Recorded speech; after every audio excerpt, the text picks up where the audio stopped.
দর্শক স্বাগত 7 দিনে সপ্তাহের আলোচিত এবং উল্লেখযোগ্য খবরগুলো নিয়ে আমরা কথা বলি এবং আজকেই যখন এই অনুষ্ঠানটি দেখছেন অর্থাৎ বৃহস্পতিবার সন্ধ্যায় আজকে সারাদিনের একটি বড় খবর হচ্ছে সচিবালয়ে আগুন। আপনারা জানেন যে এর মধ্যে এই আগুনে একজন ফায়ার কর্মী নিহত হয়েছেন এবং ফায়ার সার্ভিসের পক্ষ থেকে বলা হচ্ছে যে 7 নম্বর ভবনের 8 এবং 9 তলার অধিকাংশ নথি পুড়ে গেছে এরকমটি বলা হচ্ছে এবং ঘটনা তদন্তে 7 সদস্যের কমিটি করা হয়েছে যাদেরকে আগামী 7 কার্য দিবসের মধ্যে প্রতিবেদন দিতে বলা হয়েছে এবং একজন উপদেষ্টা আসিফ মাহমুদ তিনি এই ঘটনাটি নাশকতা বলে ইঙ্গিত দিয়ে বলেছেন যে এর সঙ্গে জড়িত কাউকে এক বিন্দুও ছাড় দেওয়া হবে না। এটা হচ্ছে আজকের বড় খবর, কিন্তু এর বাইরেও এই সপ্তাহের আরও কয়েকটি বড় খবর আছে, এক নজরে দেখাই।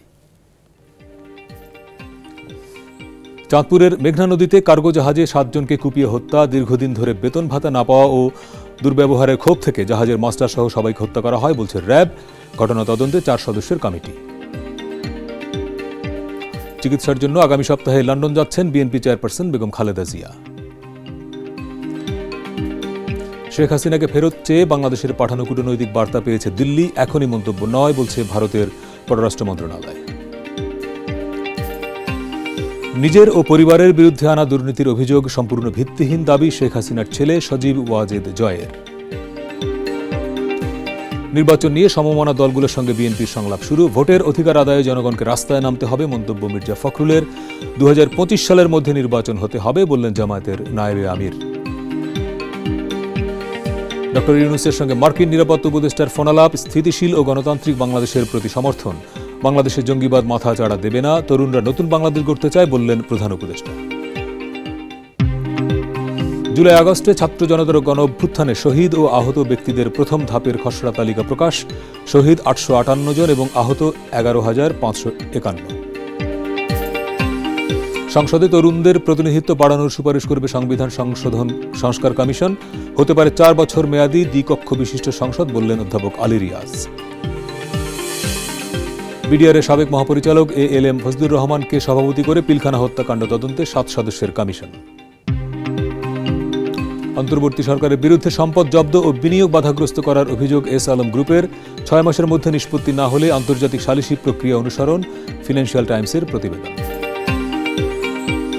উপদেষ্টা AF হাসান আরিফের মৃত্যুতে সোমবার রাষ্ট্রীয় শোক পালিত, মিরপুর শহীদ বুদ্ধিজীবী কবরস্থানে দাফন। এই ছিল সপ্তাহের বড় খবর। এর মধ্যে থেকে কয়েকটি খবর নিয়ে আমরা আজকে কথা বলতে চাই। আমাদের সঙ্গে স্টুডিওতে আছেন সিনিয়র সাংবাদিক নাজমুল আশরাফ। স্বাগত। ধন্যবাদ আপনাকে। কেমন আছেন? এই ভালো আছি। এবং আজকের সবচেয়ে বড় খবর, আপনি আস্তে আস্তেও নিশ্চয়ই অনেকটা আপডেটেড হয়ে এসছেন। সচিবালয়ের মতো একটি গুরুত্বপূর্ণ জায়গা, রাষ্ট্রের সবচেয়ে গুরুত্বপূর্ণ নথিপত্র যেখানে থাকে, একটা বড় আগুন লাগলো। একটি ভবনের 8 এবং 9 তলায় অনেক নথি পুড়ে গেছে বলে ফায়ার সার্ভিস বলছে। দুটি প্রশ্ন একসঙ্গে করি আপনাকে, যে এরকম একটি গুরুত্বপূর্ণ জায়গায় নিশ্চয়ই প্রচুর সিসি ক্যামেরা আছে, ফলে চাইলে দুর্বৃত্তদের ধরা নিশ্চয়ই কঠিন হবে না। আর এরকম একটি ভবনে অগ্নি নিরাপত্তা ব্যবস্থাটি আসলে কতটা আধুনিক? ধন্যবাদ আপনাকে। দেখেন, আগুন দুর্ঘটনা নাকি নাশকতা, এই প্রশ্নটি এখন উঠছে। সচিবালয় বাংলাদেশের প্রশাসনের কেন্দ্রবিন্দু, প্রাণকেন্দ্র বলা যায়। সকল মন্ত্রণালয়, প্রায় সব মন্ত্রণালয়ের অফিস যেখানে আছে, ফলে রাষ্ট্রের অতি গুরুত্বপূর্ণ কাজকর্ম যেখানে হয়, রাষ্ট্রের অতি গুরুত্বপূর্ণ ব্যক্তিরা যেখানে অফিস করেন এবং যেখানে তাদের নানান রকমের নথিপত্র থেকে শুরু করে বহু কিছু থাকে, সেই জায়গায় আগুন লাগা দুর্ঘটনা হতেই পারে। কিন্তু দুর্ঘটনা যদি হয়ে থাকে তাহলে আমাদের নিরাপত্তা ব্যবস্থাটা কেমন, এবং সবাই যখন কাজ করে চলে যান, গোটা সচিবালয় কীরকম নিরাপত্তা ব্যবস্থার মধ্যে থাকে, এই নিরাপত্তা ওখানে কোনো চুরি ডাকাতি থেকে শুরু করে নাশকতা, আগুন লাগা, ভাঙচুর, চুরি, বহু কিছু হতে পারে। সেই ব্যবস্থাটা কতখানি সঠিক বা বেঠিক এটা আমরা জানতে পারবো তদন্ত কমিটি রিপোর্ট পেলে। কিন্তু যেই আলোচনাটি উঠছে এবং সবাই সন্দেহ করছে, এখনকার যে সময় এই সরকার যা কিছু করছে, এই সরকারের বিরুদ্ধে যেসব শক্তি আছে, এবং প্রতিনিয়ত আমরা সরকারের বিভিন্ন উপদেষ্টা বা সরকারের পক্ষের যেই কথাগুলো শুনি, যে প্রতিনিয়তই মনে হয় যে ষড়যন্ত্র। এবং আসিফ মাহমুদের স্ট্যাটাসটা, হ্যাঁ, উনি বলছেন যে কাউকে ছাড় দেওয়া হবে না। নিশ্চয়ই। এবং উপদেষ্টা আসিফ মাহমুদের স্ট্যাটাসটির মধ্যে একটা ইঙ্গিতই আছে যে এটা নাশকতা হতে পারে, এবং তিনি বলছেন তার মন্ত্রণালয়ের অনেক দুর্নীতির প্রমাণ তিনি পেয়েছেন এবং সেগুলো নিয়ে তিনি কাজ করছিলেন, তাহলে সেগুলো যদি পুড়িয়ে দেওয়া হয় বা পুড়ে যায় তাহলে কিছু মানুষ বেঁচে যাবে। এখন নাশকতা হোক আর দুর্ঘটনা হোক, যেই নথিগুলো নষ্ট হয়ে গেল, ধ্বংস হয়ে গেল, তার ফলে কারা লাভবান হবেন? লাভবান তারাই হবেন যারা অন্যায়, অপরাধ, দুর্নীতি করেছেন, যাদের তথ্য প্রমাণ সেই জায়গায় ছিল। এখন ভাই ধরেন নথিপত্র পুড়িয়ে দিলেন আপনি, এই ডিজিটাল দুনিয়ায় কাগজপত্র পুড়লেই কি সব তথ্য হয়ে যায়? তার মানে ধরেন কাগজপত্র বা কম্পিউটার বা আরো যা কিছু ওখানে ছিল ওই সব মন্ত্রণালয়ের বিভিন্ন দপ্তরে, সেগুলো ধ্বংস করে ফেললেই সব শেষ হয়ে যাবে। তাহলে আমার এই আধুনিক প্রযুক্তির যুগে বিকল্প বা ব্যাকআপ সিস্টেম কি আছে? আমি সেই প্রশ্নটাই করব, সেটি মন্ত্রণালয়গুলোর আছে কিনা? তারা কি শুধুই কম্পিউটারে সব নথিপত্র রাখেন?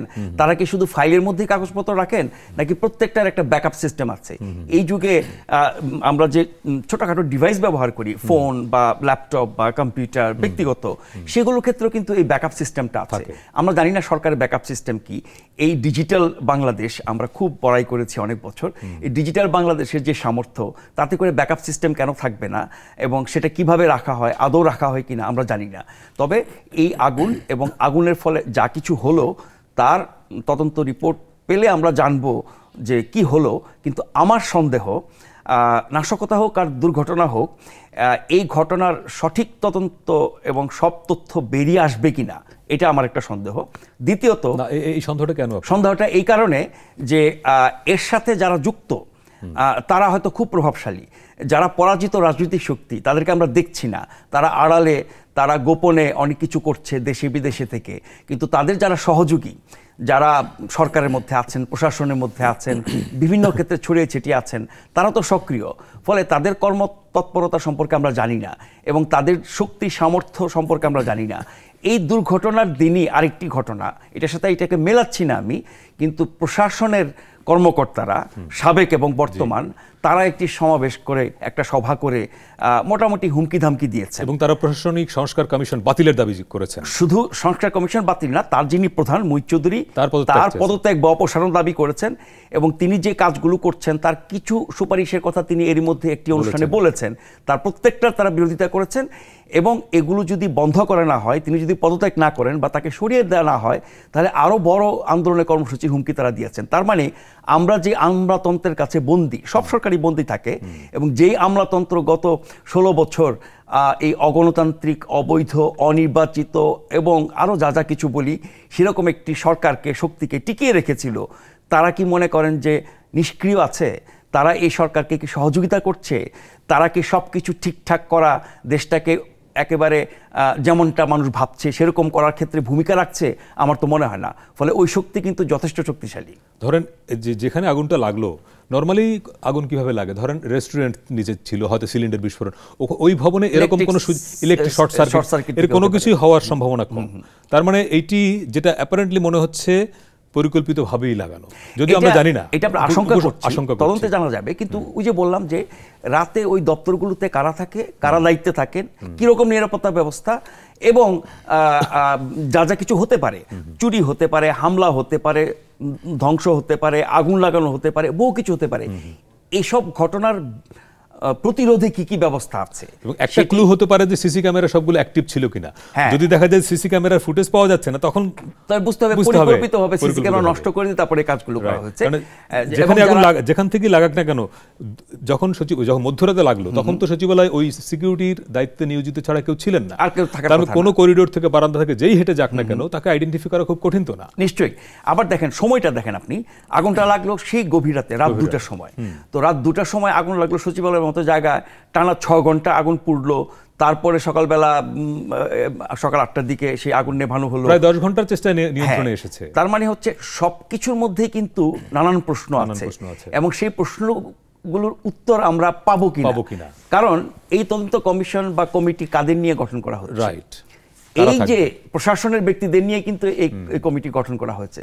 মানে সরিষার ভিতরে ভূত যদি ভূত থাকে, তাহলে এই জন্য আমি বললাম যে তদন্তে সঠিক তথ্য বেরিয়ে আসবে কিনা, আর যদি বেরিয়ে আসেও সেটার বাস্তবায়ন হবে কিনা, ব্যবস্থা নেওয়া হবে কিনা, আমার যথেষ্ট সন্দেহ। এবং ধরেন এই যে একটা ভবনের আগুন নেভাতে 10 ঘন্টা সময় লাগলো, মানে এইটা অনেক সময় ফায়ার সার্ভিসের সক্ষমতা নিয়েও প্রশ্ন তোলা হয়। আমাদের ফায়ার সার্ভিস তাদের অনেক সীমাবদ্ধতা আছে।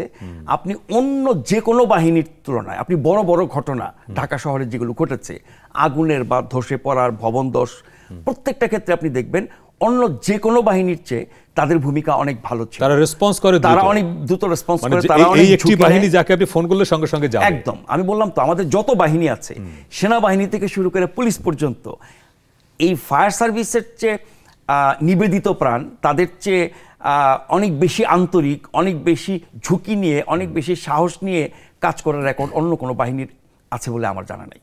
আসলে এই সপ্তাহের আরেকটি বড় ঘটনা, মানে এই নাশকতার, ওটাও নাশকতা কিনা আমরা জানি না, একটা কার্গো জাহাজে 7 জন মানুষকে মেরে ফেলা হলো এবং র্যাব যাকে ধরলো, একজন ইরফান নামে, তার ভাষ্য অনুযায়ী র্যাব যে ব্রিফ করেছে যে সে ক্ষুব্ধ ছিল, বেতন পাচ্ছিল না, বেতন পাচ্ছিল না, মিসবিহেভে 7 জন লোক মেরে ফেলা যায়? মানে এই ঘটনাটা যা শুনলাম র্যাবের মুখে, এবং র্যাব বরাত দিয়েছে ওই ব্যক্তিটার যাকে আটক করা হয়েছে, তার মানে যাকে ধরা হয়েছে, যাকে অভিযুক্ত করা হচ্ছে, তার যে বক্তব্য এইটাকেই চূড়ান্ত হিসাবে আমরা ধরে নিচ্ছি। মানে ওই অভিযুক্তের বক্তব্যটাই র্যাব বলছে এবং এই র্যাবের কথাটাই আমরা গণমাধ্যম প্রচার করছি, এটাই জনগণ শুনছে। তাহলে এটাই কি সত্য? তার মানে হচ্ছে আমরা কর্তৃপক্ষ, সেটা পুলিশ হোক, র্যাব হোক, বিজিবি হোক, সেনাবাহিনী হোক বা সরকারের কোনো কর্তৃপক্ষ হোক, যা বলছে আমরা গণমাধ্যম সেটাই প্রচার করছি। আমরা যদি সত্য তুলে ধরার দায়িত্ব পালন করে থাকি, তাহলে কারো বক্তব্য একটা উপাদান হতে পারে, এটাই সত্য না। কিন্তু যে কোনো ঘটনার ক্ষেত্রে আমরা দেখছি পুলিশ, র্যাব হুবহু যা বলছে, এবং তদন্তের আগেই আপনি দেখেন র্যাব যেভাবে ঘটনা বর্ণনা করেছে, বা অতীতেও বিভিন্ন ঘটনার ক্ষেত্রে র্যাবের যে বক্তব্য আমরা শুনেছি, তাতে মনে হয় যে র্যাব সবকিছু জেনে গেছে, একেবারে পুরো সত্য কাহিনীটাই বলে যাচ্ছে। তদন্ত দরকার নাই, কোনো তদন্তের দরকার নাই, প্রমাণের দরকার নাই, এবং মানুষ ওটাই যেন বিশ্বাস করে। এবং এখানে গণমাধ্যমেরও ঘাটতি আছে। আসামির বক্তব্য, পুলিশের বক্তব্য, র্যাবের বক্তব্য আমার কোনো একটি ঘটনা সংক্রান্ত খবরের একটা উপাদান হতে পারে, বাদবাকি উপাদান আমাদেরকে জোগাড় করার কথা, সময় নিয়ে, সেটা তাৎক্ষণিকভাবে পারা যাবে না। কিন্তু আমরা একটা ঘটনার র্যাবের ভার্সন, পুলিশের ভার্সন বা অপরাধীর ভার্সন দিয়েই আমরা আমাদের দায়িত্ব শেষ করে দিচ্ছি। মনে হচ্ছে এটাই যেন এটাই চূড়ান্ত। ধরেন আপনি যেটা বললেন, সাংবাদিকের নিজস্ব ইনভেস্টিগেশনটা কোথায়? ধরেন এই যে গতকালকেরই ঘটনা, সাংবাদিক দম্পতি সাগর রুনি হত্যা মামলার তদন্ত প্রতিবেদন দেওয়ার সময় 114 বার পেছানো হলো। তো এটা যখন 90 ছাড়িয়ে গেল, তখন আমি একটা রসিকতা করে লিখেছিলাম আমরা 100তম এটা উদযাপন করবো, সেটা পার হয়ে গেল 114 বার। এখন আমি একজন খুব সিনিয়র সাংবাদিক একবার প্রশ্ন করেছিলাম আরেকটা টেলিভিশনে যখন কাজ করি, যে এই যে পুলিশ বলছে, র্যাব বলছে, সব বুঝলাম, তা আপনাদের নিজেদের যারা দীর্ঘদিন ধরে ক্রাইম রিপোর্টিং করেন তাদের ইনভেস্টিগেশন করতে, সাগর রুনি হত্যা মামলা নিয়ে, হত্যা ঘটনাটা নিয়ে কোনো একটা গণমাধ্যম সেরকম ইনভেস্টিগেটিভ রিপোর্ট করতে পেরেছে? পারে নাই, কারণ পারা সম্ভব ছিল না। মানে পারতে গেলে আপনার জীবন নাশ হতো, আপনি নানান রকমের ঝুঁকিতে পড়তেন, নানান রকমের ক্ষতির মুখে পড়তেন। এখন গত 15-16 বছর গণমাধ্যমের যে ভূমিকা, এখন কি পাল্টেছে? এই যে আমরা বলছি স্বাধীন গণমাধ্যম, স্বাধীন, যা খুশি করতে পারবে, কোনো বাধা নেই, বিপত্তি নেই, কথাটা তো ঠিক না। আগের সরকারের সময় যেমন আমরা বিভিন্ন বাহিনীর ভয়ে অনেক কিছু করতে পারতাম না, যতটা না রাজনৈতিক শক্তির ভয়, তার চেয়ে অনেক বেশি ছিল বিভিন্ন বাহিনীর ভয়, বিভিন্ন কর্তৃপক্ষের ভয়, দৃশ্যমান এবং অদৃশ্য শক্তির ভয়, নানান রকমের গোয়েন্দা সংস্থার ভয়, দেশি বিদেশি শক্তির ভয়, বহুবিধ ভয়ের কারণে মানুষ অনেক কিছু করে নাই। তখন গা বাঁচানোর জন্য যেটুকু মানে না দিলেই নয়, এবং যেটুকু করলে কোনো ঝুঁকি থাকে না, আমরা সেটার উপর দিয়ে চালিয়ে গেছি। এখন যে আমরা স্বাধীনতা ভোগ করছি বলা হচ্ছে, এখন কি কোনো সরকারের তরফে বলা হচ্ছে, তথ্য উপদেষ্টা একাধিকবার বলেছেন যে অতীতে কোনো সময়ই বাংলাদেশের গণমাধ্যম এত স্বাধীন ছিল না। একদম ঠিক না কথাটা।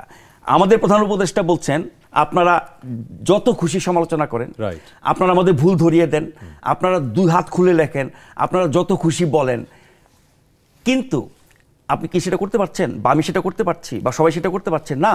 কারণ এখন আপনি যদি সত্যটা বলেন, সত্যটা লেখেন, তাহলে আপনাকে সরকার কিছু বলবে না।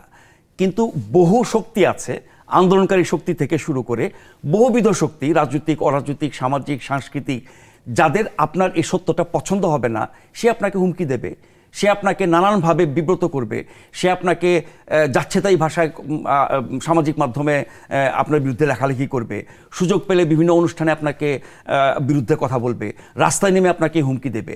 ফলে সরকার যতই বলুক না কেন, গণমাধ্যম এখন খুব স্বাধীন, যা খুশি করতে পারে, মানে সত্য প্রকাশ করার ক্ষেত্রে মোটেও সেটা ঠিক না। আমাদের এই গণমাধ্যম আগের সরকারের সময় সরকার বা সরকার সংশ্লিষ্ট বিভিন্ন শক্তির ভয়ে যেমন অনেক কিছু লিখতে বা বলতে পারতো না, এখনও পারছে না। সরকার কিছু না বলুক, কিন্তু অন্য যত শক্তি আছে, বিশেষ করে যারা আন্দোলন করেছেন, যারা আন্দোলনের নেতৃত্ব দিয়েছেন, ছাত্র আন্দোলন, এই বৈষম্যবিরোধী ছাত্র আন্দোলন এবং আরো অনেকগুলো সংগঠন তৈরি হয়েছে ওই একই শক্তি থেকে, তাদের কথাবার্তা প্রতিক্রিয়ায় কি আপনার মনে হয় যে মানুষ নির্ভয়ে কাজ করতে পারবে?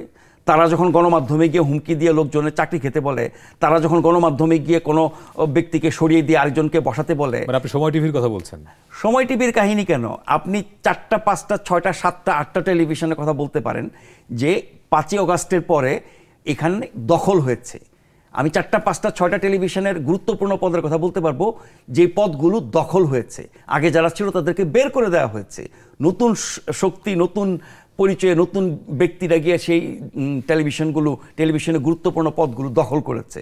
তার মানে হচ্ছে স্বাধীনতা কোথায়? গণমাধ্যম যেহেতু ঐক্যবদ্ধ না, গণমাধ্যম যেহেতু তার নীতি নৈতিকতা বজায় রেখে কাজ করে নাই, সেই সৎসাহসটা নাই, সে কারণে এই অন্যায়টা তারা মেনে নিচ্ছে। আবার গণমাধ্যমের আরেকটা দুর্বলতা হচ্ছে, আমরা যেই গণমাধ্যমে কাজ করি তার একজন মালিক থাকেন, কর্তৃপক্ষ থাকেন, বিনিয়োগকারী থাকেন। তারা যখন বিপদে এবং ভয়ে থাকে, আমাদেরকেও সেটা ভাগ নিতে হয়। একটা বিরতি নিয়ে আসছে। আমাদের সঙ্গে অনলাইনে যুক্ত হয়েছেন যশোর থেকে সাংবাদিক তৌহিদুর রহমান এবং নাটোর থেকে শরীফুল ইসলাম। আপনাদের দুজনের কাছে আসবো। তৌহিদ ভাই, একটা বিরতি নিয়ে আপনার কাছে আসবো। দর্শক, একটা ছোট্ট বিরতির সময় হলে ফিরছি, একটু পরেই সঙ্গে থাকবেন।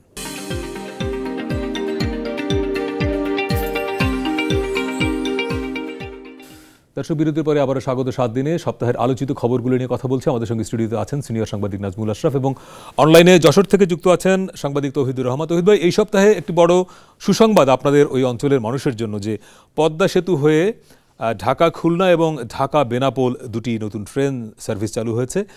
একটু যদি বলেন যে কি কি লাভ হবে, মানে শুধু যাত্রী পরিবহনেই কি মানুষের সময়টা কমবে, ব্যাপারটা এরকম নাকি আরও কিছু? আমিন ভাই, শুধু যাত্রী পারাপারে তো সুবিধা হবে তো বটেই, কিন্তু এর পরে যে বড় যে ইয়েটা, দেশের সর্ববৃহৎ স্থলবন্দর কিন্তু বেনাপোল।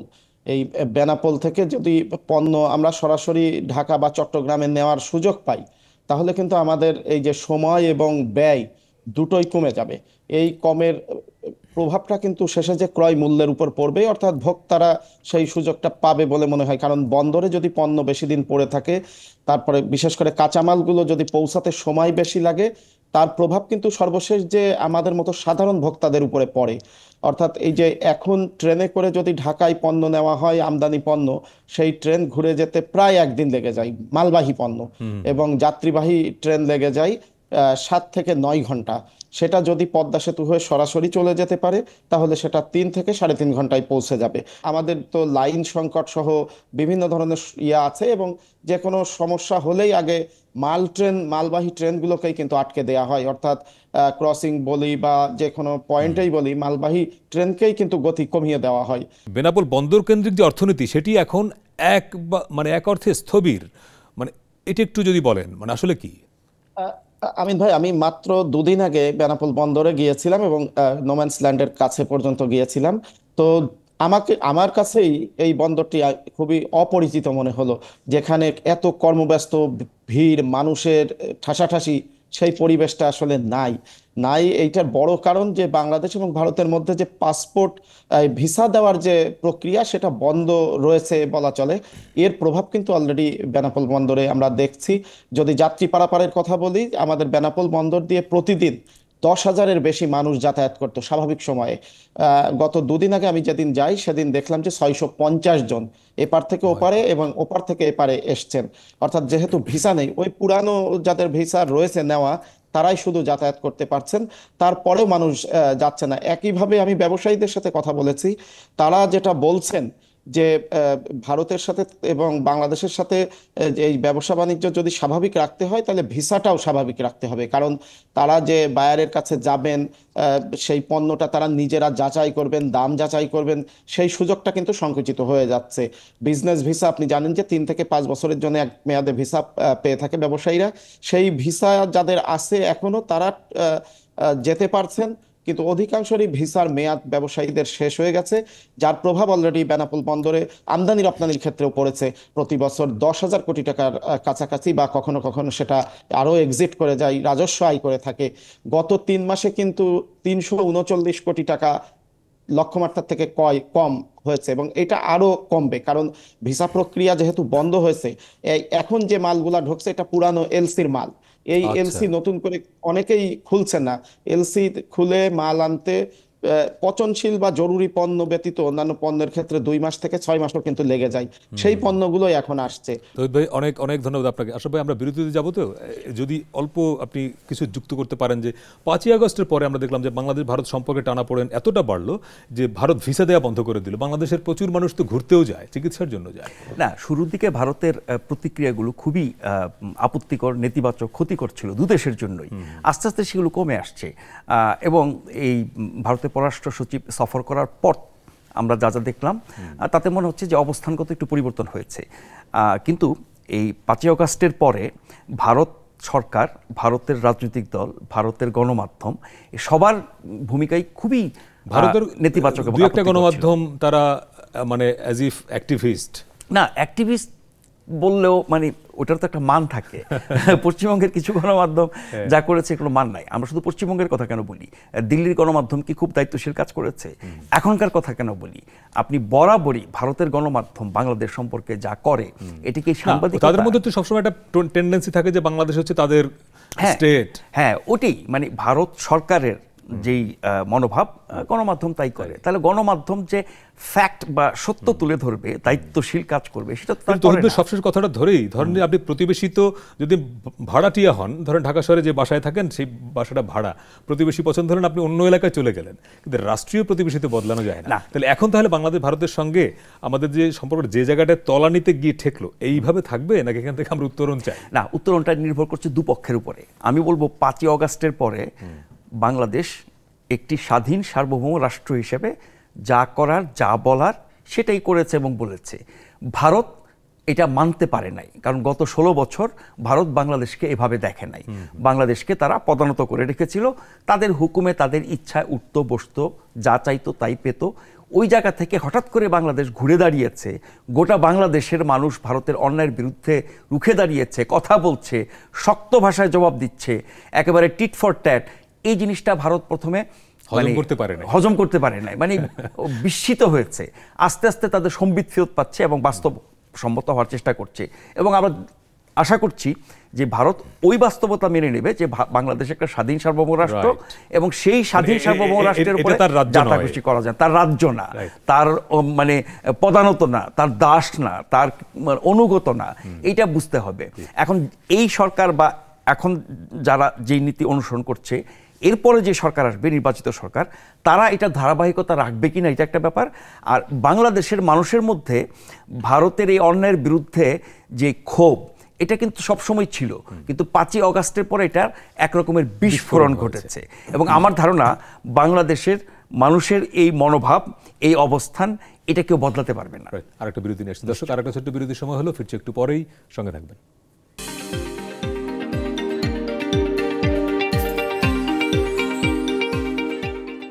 দর্শক, বিরতির পরে আবারও স্বাগত। 7 দিনে সপ্তাহের আলোচিত খবরগুলো নিয়ে কথা বলছি। আমাদের সঙ্গে স্টুডিওতে আছেন সিনিয়র সাংবাদিক নাজমুল আশরাফ, নাটোর থেকে যুক্ত আছেন সাংবাদিক শরীফুল ইসলাম। শরীফ, এই সপ্তাহের একটা বড় খবর আপনি দিয়েছিলেন যে ঘন কুয়াশায় মহাসড়কে 8 থেকে 10টি পরিবহনের সংঘর্ষ হয়। বড় হতাহত হয়নি, কিন্তু ঘটনাটা ঘটেছে। দুটি প্রশ্ন করি আপনাকে, যে মহাসড়কে তো ধরেন এই সময়ে অর্থাৎ শীতের দিনে কুয়াশা পড়বেই, তাই না? কিন্তু ম্যানেজমেন্টটা কি আসলে, যে এই সময় তাহলে কি গাড়ি ঘোড়া বন্ধ থাকবে? তা হাইওয়ে পুলিশ কিংবা যারা পরিবহন ব্যবসা করেন ওনাদের সঙ্গে কথা হয়েছে কিনা যে এই সময়ে মহাসড়কে যানবাহনের সুরক্ষায়, যাত্রীদের সুরক্ষায় কোনো ব্যবস্থা তারা গ্রহণ করে কিনা? জি, আপনাকে ধন্যবাদ। মহাসড়কের বিষয়ে আমি ইতিমধ্যে আমাদের নাটোরের যে ঝলমলিয়া হাইওয়ে থানা আছে সেখানে ভারপ্রাপ্ত কর্মকর্তা মাহবুবুর রহমানের সঙ্গে কথা বলেছি।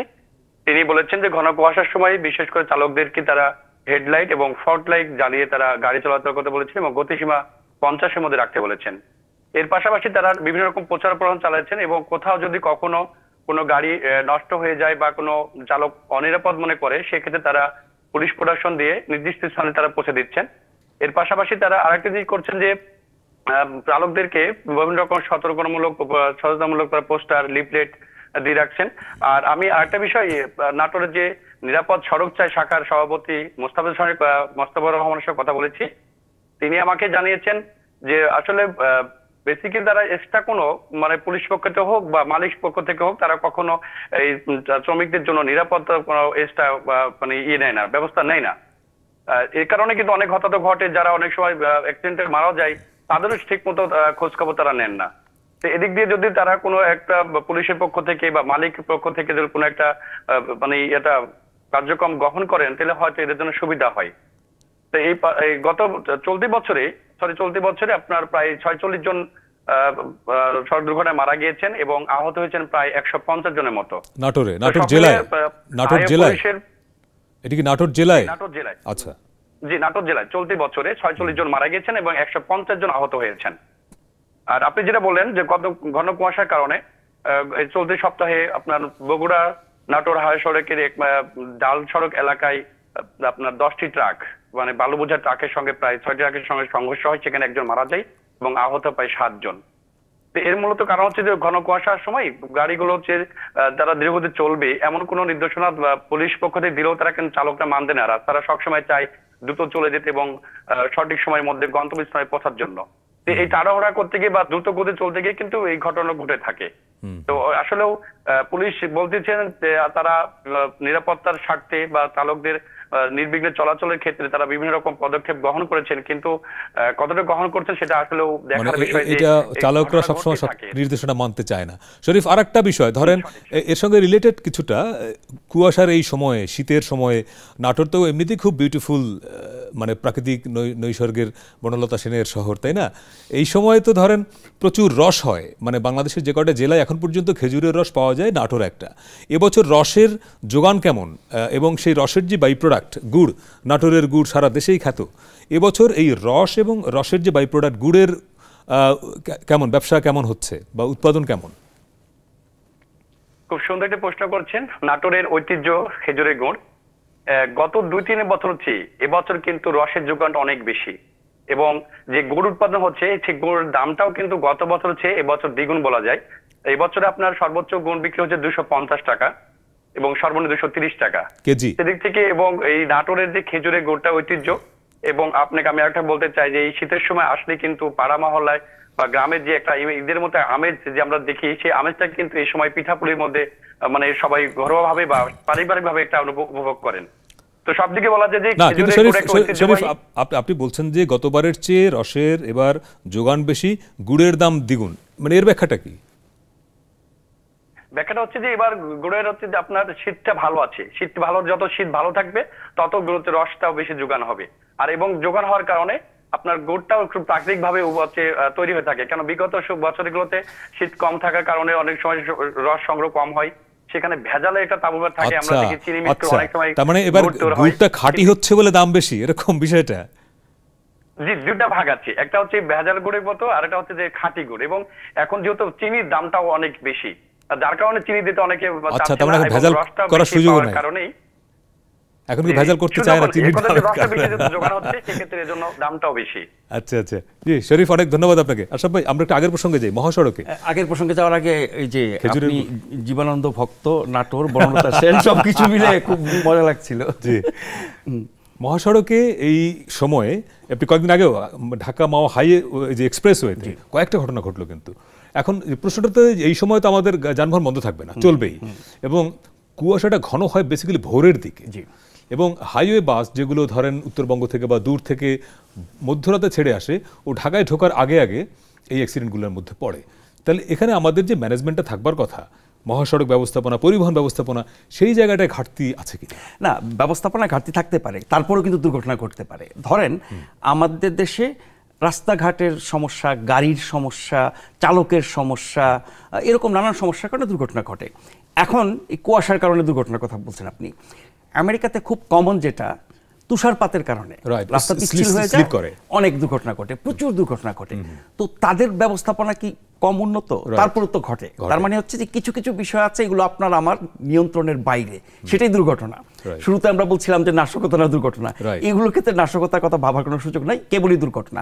তারপরে কথা আছে কুয়াশার মধ্যে গাড়ি চলার ক্ষেত্রে তার গতি কত হবে। শরীফ জাহান বলল যে পুলিশ বলে দিয়েছে 50-এর উপরে হবে না। হ্যাঁ, গতি কতখানি হবে, তারপরে ফগ লাইট ব্যবহার করবে কিনা, তারপরে যতটা সম্ভব মানে সতর্কতা অবলম্বন করা, সেগুলো ড্রাইভাররা অনেক ক্ষেত্রে করেন না, চালকরা করেন না বলেই দুর্ঘটনা ঘটে। কিন্তু কুয়াশাতে দুর্ঘটনা ঘটতে পারে বা ঘটবে, এটাকে স্বাভাবিক ধরা উচিত, যেহেতু এখানে মানুষের জীবন যুক্ত প্রাণহানি ঘটে। সেক্ষেত্রে নিশ্চয়ই চালকদেরকে আরও সতর্ক হওয়া এবং চালকদেরকে যে নির্দেশ দেওয়া হয় সেগুলো না মানার কারণে যদি দুর্ঘটনা ঘটে থাকে, সেক্ষেত্রে পুলিশের উচিত তাদের বিরুদ্ধে ব্যবস্থা নেওয়া এবং কঠোর হওয়া। তারা যে গতিসীমা বেঁধে দিয়েছে সেটা যারা মানছে না, এরকম একজন চালকের বিরুদ্ধে ব্যবস্থা নিলে আরেকজন চালক সতর্ক হবে। এইভাবে আমরা জিনিসগুলোকে কড়াকড়ি করি। ধরেন সড়ক দুর্ঘটনা কেন বাংলাদেশে কমে না, তার একটা ব্যাখ্যা একবার একজন বলেছিলেন যে ভদ্রলোক বাসটা চালাচ্ছেন, ড্রাইভার, ওনার পেছনে যে 40 জন মানুষ বসে আছেন, তার মধ্যে নারী, শিশু, বৃদ্ধ সব বয়সের, ওনার মধ্যে এই সেন্সটা প্রপারলি কাজ করে কিনা যে আমার 1 সেকেন্ডের অসতর্কতায় আমি নিজে তো মারা গেলামই, আমার সঙ্গে 40টা লোক মারা যাবে। অর্থাৎ মানবিক মূল্যবোধটা একজন ড্রাইভারের ভেতরে কতটুকু থাকে, এই ট্রেনিংটা হয় কিনা। আপনি তাকে ড্রাইভিং শেখাচ্ছেন, কিন্তু আপনি যে মানুষ, প্রত্যেকটা মানুষ যে আপনার উপরে নির্ভর করে আছে। ধরেন আমরা স্রষ্টা বিশ্বাসীরা বলি যে আল্লাহ যা করে, কিন্তু মানুষের সতর্কতার উপর তো পুরোটা নির্ভর করছে। সেই ট্রেনিংটা কতটুকু হয় আসলে? না, ধরেন আমাদের বেশিরভাগ চালক তারা কতজন কোনো প্রাতিষ্ঠানিক প্রশিক্ষণ নিয়ে সবকিছু জেনে বুঝে আরেকটা আলোচনা। হ্যাঁ, এখন ধরেন যারা গণপরিবহন চালান, বাস ট্রাকের কথা যদি বলি, বাস ট্রাকের যারা চালক, তাদের পরিচয় কি, তাদের ব্যাকগ্রাউন্ড কি, তাদের শিক্ষা দীক্ষা কি, তারা কি ধরনের সমাজ থেকে, পরিবার থেকে আসছেন, এই সব কিছুর উপর নির্ভর করবে তার মূল্যবোধ। আপনি যে বলছেন যে তার হাতে 40-50-100 জনের লোকের জীবন, এবং সেই 100 জন 50 জনের মধ্যে এমন গুরুত্বপূর্ণ ব্যক্তি থাকতে পারেন যার জীবন হানি ঘটলে পরে শুধু ওই পরিবার না, দেশের ক্ষতি হবে। এই সব চিন্তা ভাবনা তার মাথায় থাকার কথা না, কারণ তার যে অবস্থান, তাতে করে আপনি এটা আশাও করতে পারেন না তার কাছ থেকে। ফলে চালক যাদের হাতে মানুষের জীবন, তাদেরকে আপনি ওই মাত্রার জ্ঞান দেবেন, প্রশিক্ষণ দেবেন, দায়িত্বশীল করবেন, পাশাপাশি তাকে আপনি সেই পরিমাণ রিটার্নও দেবেন। আমি বলছি যে একজন চালক যে ঘন্টার পর ঘন্টা, 12 ঘন্টা, 14 ঘন্টা, দিনের পর দিন, রাতের পর রাত গাড়ি চালাচ্ছে, তার তো সক্ষমতার একটা সীমাবদ্ধতা আছে, সেটাও আমরা দেখছি না। তাকে আমরা বিরতি দিচ্ছি না, তাকে যথেষ্ট বেতন ভাতা দিচ্ছি না, তার পরিবার পরিজনকে ভালো রাখার ব্যবস্থা আমরা করছি না, তার যে মৌলিক চাহিদা সেগুলো আমরা পূরণ করছি না, অথচ তার কাছ থেকে আমরা শতভাগ দায়িত্বশীলতা আশা করি। এটা তো ঠিক না। আরেকটা বিরতি নিচ্ছি দর্শক, আরেকটা বিরতির সময় হলো, একটু পরেই ফিরছি, সঙ্গে থাকুন। দর্শক, বিরতির পরে আবার স্বাগত 7 দিনে। আজকে আমরা যেহেতু বৃহস্পতিবার, সপ্তাহের আলোচিত কয়েকটি খবর নিয়ে কথা বলছি। আমাদের সঙ্গে আছেন সিনিয়র সাংবাদিক নাজবুল আশরাফ। আসলে বিরতির আগে আপনি পরিবহনের জায়গাটায়, হ্যাঁ, আমি চালকের জায়গাতে আর দুটো ছোট্ট পয়েন্ট যোগ করতে চাই। আমরা বলছিলাম যে কারা চালক হন, তাদের কি পরিচয়, তাদের কি যোগ্যতা, তাদের কি প্রাপ্তি অপ্রাপ্তি, অভাব অনটন, এগুলো তো একটা ব্যাপার আছে। কিন্তু এই চালকের সাথে আমরা যারা যাত্রী, তারা কীরকম আচরণ করি, পুলিশ কীরকম আচরণ করে, আর 10 জন মানুষ কীরকম আচরণ করে, ফলে ওই মানুষটার প্রতি আমাদের সবার যে অন্যায়, তার তো একটা প্রতিফলন তার দিক থেকে ঘটতেই পারে। ফলে তার দায়িত্ব জ্ঞানহীনতার কথা আমরা যতই বলি না কেন, সেই দায়িত্ব জ্ঞানহীনতার জন্য আমরা যারা দায়ী, অন্যান্য মানুষ, তাদের দায়িত্বশীল হওয়া দরকার আগে। রাইট। একটু পলিটিক্যাল প্রসঙ্গে যাই। এই সপ্তাহে ডক্টর ইউনূসের 2টি কমেন্ট আপনি খেয়াল করেছেন যে উনি একটি ইন্টারভিউতে বলেছেন যে বাংলাদেশে জঙ্গিবাদ মাথাচাড়া দেবে না, কেননা তরুণরা নতুন বাংলাদেশের পক্ষে বা যাত্রা শুরু করেছে। 5ই আগস্টের পরে এমন কিছু ঘটনা ঘটেছে সোশ্যাল মিডিয়ায় বা নানা পরিসরে আমরা খেয়াল করেছি, অনেকের মধ্যে, সাধারণ মানুষের মধ্যে একটা উদ্বেগ তৈরি হয়েছিল যে দেশটা কি কট্টর ডানপন্থীদের হাতে চলে যাচ্ছে কিনা বা গেল কিনা, এরকম একটা কনসার্ন খেয়াল আপনিও করেছেন। সেখানে ডক্টর ইউনূস এটা বললেন যে না, জঙ্গিবাদ বা উগ্রপন্থা মাথাচাড়া দেবে না। আপনার অ্যানালাইসিস? দেখেন, জঙ্গিবাদ উগ্রবাদ বলতে আমরা যদি উদাহরণ হিসেবে ধরি আফগানিস্তান, জি, আফগানিস্তানের মতো অবস্থা বাংলাদেশে হয় নাই, হবেও না। কিন্তু আফগানিস্তানের যে শক্তি, তালেবানি শক্তি, যেই আদর্শে দীক্ষিত, তাদের যে বিশ্বাস আচরণ, তারা একটা দেশকে, একটা সমাজকে যেরকমটা দেখতে চায়, সেরকম বিশ্বাসী লোকের কি অভাব আছে বাংলাদেশে? না। 5ই আগস্টের পরে আন্দোলনকারী থেকে শুরু করে একেবারে বয়োবৃদ্ধ লোক, অনেকের কথায়, কাজে এবং আচরণে কিন্তু আমরা সেই বিশ্বাসের প্রতিফলন দেখতে পাচ্ছি না। ফলে বাংলাদেশে জঙ্গিবাদ মাথাচাড়া দেবে না এটা বলা খুব কঠিন। মাথাচাড়া দিতে পারে, কারণ 17-18 কোটি মানুষের দেশে এক এক রকমের মানুষের এক এক রকমের বিশ্বাস থাকবে। মোটা দাগে আমরা যদি ধরি, কিছু লোক আওয়ামী লীগের রাজনীতিতে বিশ্বাস করে, কিছু জাতীয় পার্টির, কিছু বিএনপির, কিছু জামাতে ইসলামীর, আরও অনেক ইসলামী দল আছে, অনেক বাম দল আছে, প্রগতিশীল দল আছে। এইসব দলের প্রতি মানুষের বিশ্বাস এবং কোনো দলের প্রতি বিশ্বাস নাই এরকম নির্লিপ্ত মানুষও ছিল। কিন্তু আমরা 5ই আগস্টের পরে ওই জঙ্গি মতবাদে বিশ্বাসী বাংলাদেশকে পেছনে নিয়ে যাওয়ার যেই রাজনীতি বা বিশ্বাস ধ্যান ধারণা, সেই রকম মানুষের একরকমের উত্থান কি দেখছি না? না, কিন্তু ধরেন কেউ যদি ইসলামী শাসন চায়, মনে করেন যে সে মনে করে বাংলাদেশ ইসলামী শাসন হবে, সেটাকে আপনি জঙ্গিবাদ বলবেন? না, ইসলামী শাসন মানে জঙ্গিবাদ না। এখন ইসলামী শাসনের নামে যা হচ্ছে, বা ধরেন আফগানিস্তানের কথাই বলছি আমরা, সেটা কি ইসলামী শাসন? বা ইসলামের নামে যা কিছু করা হয়, ইসলামী রাজনৈতিক দল বা কোনো শক্তি, সেটি আল কায়দা বলেন, তালেবানি বলেন, আইএস বলেন, এরা যা কিছু করেছে বা করছে, তারা যেই আদর্শ প্রচার করে, সেটা কি ইসলাম সম্মত? ইসলাম শান্তির ধর্ম, তারা যা কিছু করে কোনোটাই শান্তির ধারে কাছে না। সেদিক থেকে আপনি ইসলামী শাসনের কথা কিভাবে বলবেন? আর কোনটা ইসলামী শাসন? পৃথিবীতে একটা আদর্শিক দেশ কি দেখাতে পারেন যেখানে সব কিছু ইসলাম সম্মতভাবে হচ্ছে? এমনকি মধ্যপ্রাচ্যের বহু দেশ আপনার ইসলামী প্রজাতন্ত্র ঘোষণা করে তারা ইসলামী শাসন কায়েম করে, বা আফগানিস্তানে তালেবানরা ইসলামী শাসন কায়েম করেছে। আপনি যদি ইসলামের সঠিক শিক্ষা সাথে মেলাতে যান, সেটা কি মিলবে না। তার মানে ইসলামের নামে একরকমের রাজনীতি, সেটা কারো ক্ষেত্রে হয়তো খুব মধ্যপন্থার, কারো হয়তো খুব উগ্রপন্থার, কারো ক্ষেত্রে হয়তো সেটা খুবই ভয়ঙ্কর আকারের, কারো ক্ষেত্রে হয়তো সেটা খুব বেশি ক্ষতিকর না। ফলে নানা রূপে নানাবিধ আমরা ইসলামী শাসন ব্যবস্থা বলি, ইসলামী রাজনীতি বলি, ইসলাম কেন্দ্রিক যত তৎপরতা বলি, সেগুলো আমরা দেখি। কিন্তু সত্যিকার ইসলামের যে মূল বাণী, শান্তির কথা, কোরআনের কথা, সহনশীলতা, আপনি কোরআন, হাদিস, নবী, রাসূল, আল্লাহ, এই সব কিছুর সাথে কিন্তু এগুলো মেলে না। কিন্তু অনেক, এবং যে কথাটা বিশ্বজুড়ে বলা হয়, এমনকি অমুসলিমরাও বলে, ইসলাম দু রকমের, একটা হচ্ছে পলিটিক্যাল ইসলাম, একটা হচ্ছে রিলিজিয়াস ইসলাম। সো আমরা পলিটিক্যাল ইসলামটার কথাই বলছি, রিলিজিয়াস ইসলাম ইজ অলরাইট। ধরেন অনেকেই এখন 5ই আগস্টের পরে এই নানা তৎপরতার কথা আপনিও বললেন, অনেকে মনে করে যে আগামী নির্বাচনে যদি আমরা মূল শক্তিকে, আগামী নির্বাচনের মূল শক্তি তো আমরা ধরে নিচ্ছি এখন পর্যন্ত অ্যাপারেন্টলি বিএনপি, তাই না? তাহলে বিএনপির জন্য সবচেয়ে বড় প্রতিদ্বন্দ্বী আওয়ামী লীগ নিশ্চয়ই না আগামী নির্বাচনে।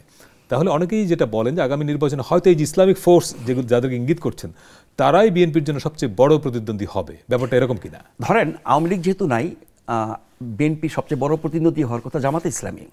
কিন্তু আমরা দেখছি নতুন যারা দল গঠন করার কথা বলছে, ছাত্র আন্দোলনের মাধ্যমে যে শক্তির উত্থান হয়েছে, তাদের দলটাই বিএনপির মূল প্রতিপক্ষ হবে। এইটা বিএনপির কথাবার্তায় যেমন বোঝা যায়, আর দল গঠনের আগেই তারা যেভাবে সোচ্চার হয়েছে বিএনপির বিরুদ্ধে, তারাও বিএনপিকে মূল প্রতিপক্ষ ভাবছে। তার মানে বিএনপি বনাম এই নতুন শক্তি। তাহলে ইসলামিক শক্তিগুলোর তারা কোন দিকে থাকবে? এই নতুন শক্তি, নতুন দল, এটা কি ইসলামিক দল হবে নাকি আপনার কি বলে? না, নতুন দল এরা ইসলামিক দল হবে না সেটা বোঝা যাচ্ছে, কিন্তু আমি বলছি ইসলামিক যে শক্তিগুলো, সেটি জামাত ইসলামী বলেন, ইসলামী আন্দোলন বাংলাদেশ বলেন, খেলাফত মজলিস, এই যেসব পার্টি, তারা কোন দিকে যাবে? বিএনপির সঙ্গে যাবে না ওদের সঙ্গে যাবে? আমার ধারণা এরা বিএনপির সঙ্গে যাবে না, বড়জোর জামাতের সাথে যেতে পারে। কিন্তু জামাতের সাথে অন্যান্য রাজনৈতিক, জামাতকে আলাদা থাকবে না ওই ছাত্রদের সঙ্গে যাবে? এটা দুটো অপশন নেই মানুষ ভাবছে যে এক হচ্ছে জামাত এককভাবেই কাজ করবে, যেহেতু তারা অনেক বড় শক্তি হয়ে গেছে বলে তারা মনে করছে এখনকার বাস্তবতায়। ফলে বিএনপি যদি মূল দল হয়, জামাত হবে মানে দ্বিতীয় শক্তিশালী দল। আবার জামাত যদি ভাবে না বিএনপিকেও হারিয়ে আমরা মূল দল হব, সেক্ষেত্রে অন্যান্য ইসলামী সংগঠনগুলোকে তারা সাথে নিতে পারে। আর নতুন রাজনৈতিক দলের আদর্শ উদ্দেশ্য কি হবে আমরা জানি না, এখনো বুঝতে পারছি না। কিন্তু তাদের যে কথাবার্তায় আমরা বুঝি, সেটা মডারেট ডেমোক্রেটিক পার্টি হবে বলে আমার মনে হয় না। আর 5ই আগস্টের পরে যেটা সবচেয়ে আতঙ্কজনক, সেটি হচ্ছে এই শক্তি যারা আন্দোলনের মাধ্যমে উঠে আসছে বা আন্দোলনের মাধ্যমে উঠে আসে নাই, আগে থেকেই ছিল নিষ্ক্রিয়, এখন সক্রিয় হয়েছে অনুকূল পরিবেশ পেয়ে, তাদের যে কথাবার্তা, চিন্তা ভাবনা, দাবি দেওয়া, সেটি কেন ভয়ঙ্কর? সেগুলো ইতিহাস বিরুদ্ধ, বাংলাদেশ বিরুদ্ধ, মুক্তিযুদ্ধ বিরুদ্ধ। মানে সোজা কথা, মানে এই বাঙালি জাতি তার যেই 52 থেকে 71 এবং 71 থেকে 2024 এই সব কিছুকে নাই করে দিয়ে তারা কি বাংলাদেশ তৈরি করতে চায়। এবং যেই দেশে এখন আপনার কি বলবো, স্বাধীনতা মানি না, বিজয় দিবস মানি না, মুক্তিযুদ্ধ মানি না, এই যুদ্ধ আমরা করি নাই, এটা পাকিস্তানের যুদ্ধ না, এটা ভারতের, এটা উমুক তুমুক। সোজা কথা, আমাদের ইতিহাসে যা কিছু অর্জন এই সব কিছুকে মানে নিগেট করে দেওয়ার যে প্রবণতা, তার মানেটা কি? তাহলে আমরা কি আবার তাহলে 47-এর পেছনে ফেরত যেতে চাই? এবং অনেকে কিন্তু এটা বলে যে 71 আমাদের স্বাধীনতা হয় নাই, আমাদের স্বাধীনতা হয়েছে 47-এ, এখনো স্বাধীনতা আটকে আছে 47-এর পরে একদম ডাইরেক্ট চলে আসে তারা 24-এ। এবং আমি বলছি না যে পাকিস্তানের পক্ষে কিছু বললে একেবারে সর্বনাশ হয়ে গেল, কিন্তু কিছু কিছু লক্ষণ আছে। আমি মোহাম্মদ আলী জিন্নাহ জন্মবার্ষিকী মৃত্যুবার্ষিকী পালন করি, আমি এখন পাকিস্তানের গান শুনতে, কাওয়ালি শুনতে, পাকিস্তানের শিল্পী এনে কনসার্ট করতে পছন্দ করি। এগুলো কিন্তু একটা মানে লক্ষণ, এক ধরনের সিগন্যাল। তার মানে হচ্ছে যে বাংলাদেশকে আবার সেই পাকিস্তানে ফেরত নেওয়া, 47-এর আগে ফেরত নেওয়া, ইউনাইটেড পাকিস্তান বানানো, এরকম আশঙ্কার কিছু লক্ষণ কিন্তু আমরা দেখতে পাই। জি, আশরাফ ভাই অনেক ধন্যবাদ। আপনাকে অনেক ধন্যবাদ। দর্শক, এই ছিল আজকের 7 দিনে। কথা হবে আগামী বৃহস্পতিবার অন্য কোনো বিষয় নিয়ে, বিশেষ করে ওই সপ্তাহের আলোচিত খবরগুলো নিয়ে। সে পর্যন্ত ভালো থাকবেন।